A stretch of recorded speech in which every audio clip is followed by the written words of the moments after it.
Dieu désire que nous soyons ses collaborateurs, de ceux qui apportent une contribution effective à l'édification de la maison spirituelle qui doit contenir sa plénitude et sa gloire éternelle.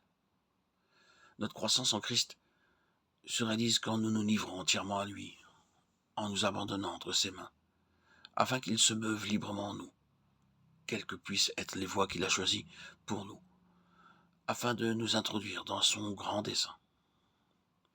Et cela alors devient notre expérience,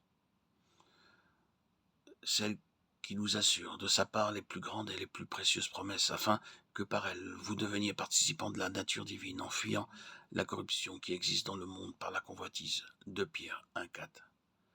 Nous sommes devenus participants de la nature divine. Lors de notre nouvelle naissance, Dieu introduit en nous la vie divine d'une nature différente de la nôtre. Cette vie possède un caractère et une mentalité qui lui sont propres.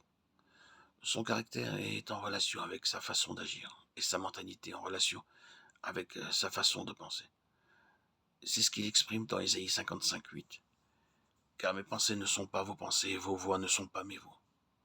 Le but de Dieu, en introduisant sa vie, c'est qu'elle devienne la nôtre, car elle est la seule qui puisse accomplir son dessein en nous. Nos pensées et nos plans ne peuvent être acceptés de Dieu parce qu'ils procèdent d'une vie que Dieu a jugée sur la croix. Dieu nous voit comme morts à notre nature déchue et comme désormais vivants pour lui en Christ. Nous aurons jour après jour à répudier notre vie naturelle en nous tenant sur le terrain de notre mort avec Christ à l'égard de cette vie. Romains 6,6. Ce n'est que par l'offrande joyeuse de notre être tout entier au Dieu vivant, afin de vivre entièrement pour lui, que nous mourrons à notre vie propre. La vie de Christ, par laquelle il nous faut apprendre chaque jour, forme en nous le caractère et la mentalité du Fils de Dieu. Nous commençons à penser comme Christ et à agir comme Christ. Ainsi, en demeurant unis à lui dans sa mort et dans sa résurrection par la foi, la vie du sceptre pénètre librement les sarments, et nous portons le fruit de sa propre nature.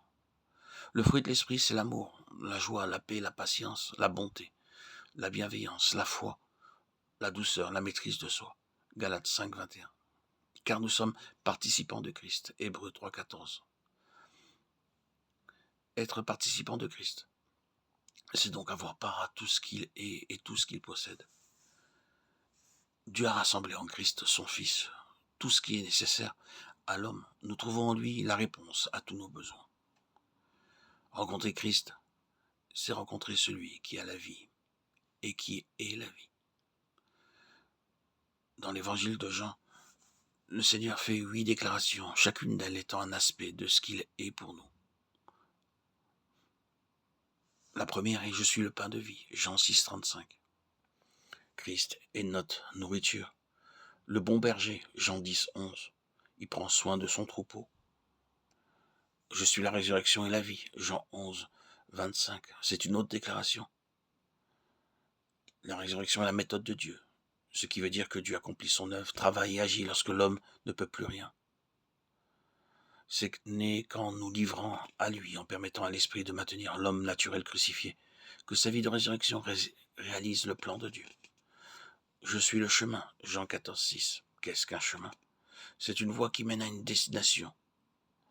Nous sommes destinés au trône et seul notre Seigneur peut nous y faire parvenir. Je suis la vérité, Jean 14, 6. Dans l'incarnation, Christ se présente comme l'homme parfait selon la pensée de Dieu. Celui qui correspond en tout point à ce que Dieu désire.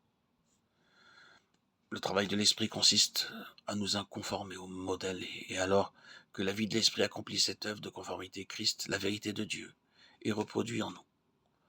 Je suis la vie. Jean 14, 6. Cette déclaration signifie que Christ est le seul qui possède la vie en lui-même. Christ est la vérité en raison de ce qu'il possède la vraie vie. Je suis le cep. Jean 15, 5. Comme le cep porte les sarments, de même nous sommes issus de lui. Le sarment ne fait aucun travail, il reçoit la sève nourricière par le cep afin de porter du fruit. Cette parabole montre que Christ est celui qui pourvoit tous nos besoins, pourvu que nous le laissions librement agir. Tout comme le sarment doit connaître les mondages, de même nous aussi, nous devons connaître la discipline et la correction du Saint-Esprit. Le sarment demeure rattaché au cep, nous aussi, en demeurant unis avec Christ par la foi. Sa vie devient notre vie, comme la sève du cep devient celle du sarment. Ces 8 déclarations que le Seigneur nous annonce constituent l'ensemble de ce que Christ est pour nous, et par conséquent de tout ce dont nous sommes participants en lui. Que le Seigneur nous accorde la grâce pour persévérer dans une offrande joyeuse, afin que tout ce qu'il est devienne notre expérience.